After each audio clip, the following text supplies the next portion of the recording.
Story, but before we go, let's catch up with Stephen to find out what's coming up on the Full View a little bit later on. What's on the menu? Afternoon to you, Peter. Well, Tshepiso, of course, will be with me, and it's been a very busy day.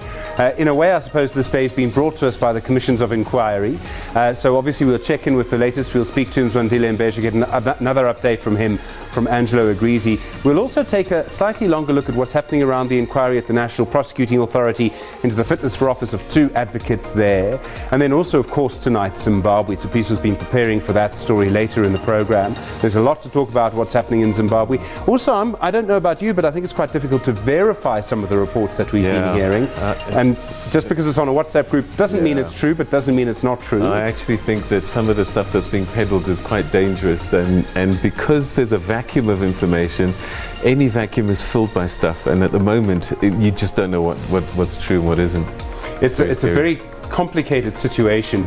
Someone who might not be sleeping easily or may just be glad it's all over is CompuTicket. They've been fined 20 million rand by the Competition Commission. We'll be talking to them a little later in the program as well. Not to them, but to the Competition Commission, I mean, just to find out why they were fined so much and what exactly it is that they were doing. They've had I would say, a perceived monopoly in that area for many, many years. So all of that tonight on the Full View. All right. Stephen, thanks very much indeed. And perhaps I might get a refund for some of the things that I bought. I don't know. I'm going to be watching very closely to that on Full View a bit later on. That's your story for today. Have a great evening, everybody. Take care. Bye-bye.